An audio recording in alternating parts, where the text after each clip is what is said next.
آدمی پیسے سے زیادہ عزت کا طلبگار ہوتا ہے، عزت نفس ہر ایک کو محبوب۔ ایک آپ کو اپنے گھر کا واقعہ سناتا، جب یہ ٹریکٹر کا دور نہیں تھا، 59 میں ہمارے والد صاحب سب سے پہلے ٹریکٹر لے کر آئے تھے اس پورے ہمارے علاقے میں۔ اس سے پہلے بیل ہوتے تھے۔ عزت نفس پہ یاد آتی کہ عزت نفس مال سے بھی زیادہ محبوب ہوتی۔ ایک ہمارے بیل نے چارہ کھانا چھوڑ دیا، ٹھیک ٹھاک بیل، تو ہمارے والد صاحب نے ڈاکٹر بلوایا، اس نے وہ ٹیکا ویکا لگایا، لیکن اس نے پھر بھی نہیں کھایا۔ تو ایک ہماری برادری کا دیسی حکیم تھا، اس کے پاس اس زمانے میں راستے تو ہوتے نہیں تھے، تو والد صاحب نے گھوڑے پر نوکر کو بھیجا جو اس کو اٹھا کے لایا۔ اس نے بیل کو دیکھا، کہنے لگا میاں صاحب اس کو پٹھے کون ڈالتا ہے چارہ؟ کہا جی یہ ہے ہمارا کسائی، دتو کسائی، اللہ دیتا نام تھا، دتو کیا کہتے ہیں، دتو کسائی۔ اس کو بیل کے آگے بٹھایا اور جوتا اتارا اور 5 سال جوتے اس کے سر میں مارے۔ پھر کہنے لگا اب چارہ ڈالو۔ جب چارہ ڈالا تو وہ بیل کھانے لگا۔ یہ میرے گھر کا واقعہ ہے، کوئی سنایا نہیں؟ تو میرے والد صاحب حیران ہو کر کہنے لگے ایک ہی ہے؟ کہا جی میں نے اس کو چیک کر لیا تھا، اس کو کچھ نہیں تھا، یہ آپ کے نوکر نے اس کو کہیں کوئی ڈنڈا سوٹا مارا ہے، تو وہ غصہ کر گیا تھا کہ میں اس سے کیسے بدلہ دوں، تو اس نے غصے میں کھانا چھوڑ دیا کہ میری عزت کو اس نے خراب کیا۔ اب اس کی آنکھوں کے سامنے 2-4 جوتے میں نے مارے تو وہ خوش ہو گیا، بالکل کھائے۔ عزت کی طلب کوئی ناجائز نہیں ہے، یہ انسانی ضرورت، مال کی طلب ناجائز نہیں ہے، انسانی ضرورت۔ ہاں اس کے حدود ہیں، اس کے اندر تو ضرورت ہے، اس کے باہر پھر کہیں تکبر بن جاتا ہے، کہیں ظلم بن جاتا ہے، کہیں زیادتی ہے، حدود کے اندر تو۔ ایک حدیث سنا دیتا ہوں، کسی مسلمان کو عزت دینا کتنا ضروری ہے۔ میرے نبی نے فرمایا 1 روپیہ سود کھانا 36 دفعہ زنا کرنے کے برابر۔ 1 روپے یعنی 1 پاؤنڈ سود کھانا 36 دفعہ زنا کرنے کے برابر تھا۔ اس کے بعد آپ نے فرمایا اور تمہیں بتاؤں سب سے بڑا سود کیا ہے؟ جب 1 پاؤنڈ کا سود 36 دفعہ زنا کے برابر ہے تو آپ نے فرمایا اب تمہیں بتاؤں سب سے بڑا سود کیا ہے؟ الاستطالۃ فی عرض المسلم، مسلمان کو بعزت کرنا سب سے بڑا سود۔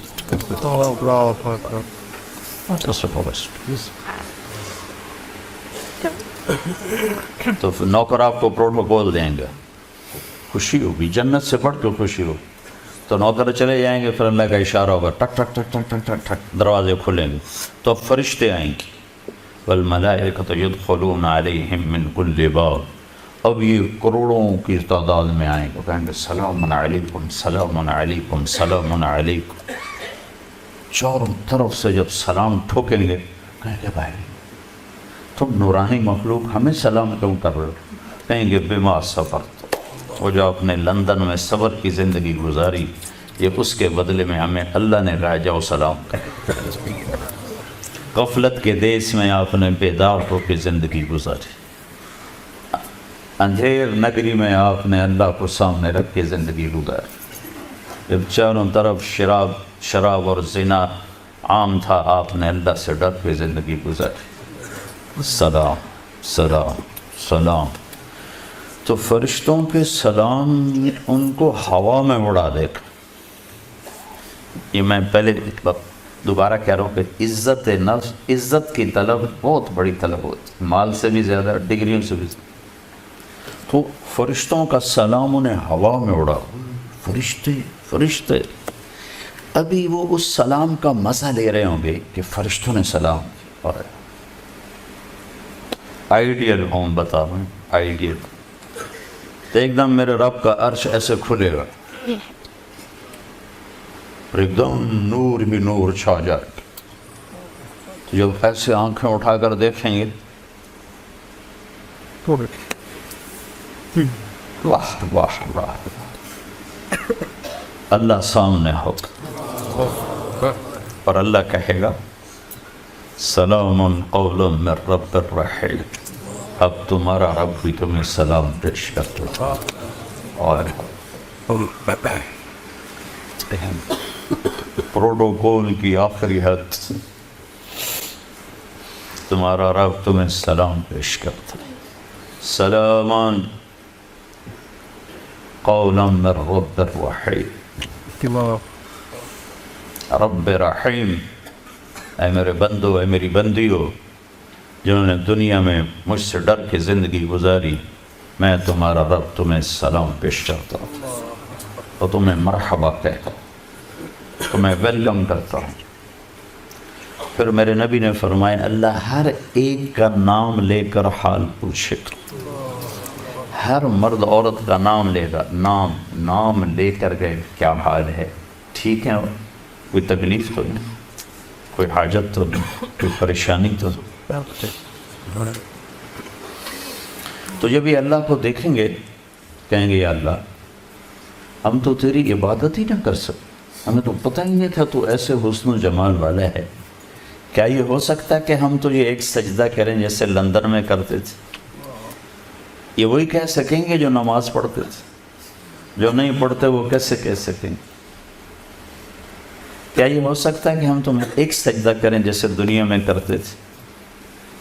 تو اللہ تعالیٰ فرمائیں گے میرے بندو اب پوزیشن بدل چکی ہو، حیثیت بدل چکی، حیثیت، پوزیشن، یا لبو کیسے کہ دنیا میں تم بندے تھے اور میں تمہارا مالک تھا، تم نوکر تھے اور میں مالک تھا، ٹھیک، تم ایمپلائی تھے، تمہاری زبان، تم میرے ملازم تھے اور میں تمہارا مالک تھا، تو تمہارے ذمے میری مانگ کے چلنا، میری عبادت کرنا، نمازیں پڑھنا، روزے رکھنا تمہارے ذمے تھا۔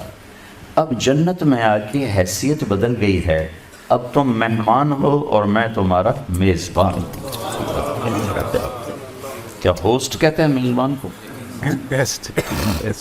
تو اب تم میرے لیے مہمان ہو، میں تمہارا ہوسٹ ہوں، اور مہمان کو تکلیف نہیں دی جاتی، مہمان کو بٹھا کے کھلایا جاتا ہے، جاؤ کلو واشربو، کھاؤ پیو، ہنیئا، ہنیئا کا کیا مطلب ہے؟ کھاؤ، ہر لقمے کی لذت پہلے سے زیادہ پاؤ، کھاؤ، کھانے کے بعد پخانا کوئی نہیں، پیو، ہر گھونٹ کی لذت پہلے سے زیادہ پاؤ، پیو، پینے کے بعد پیشاب کوئی نہیں، بیماری کوئی نہیں۔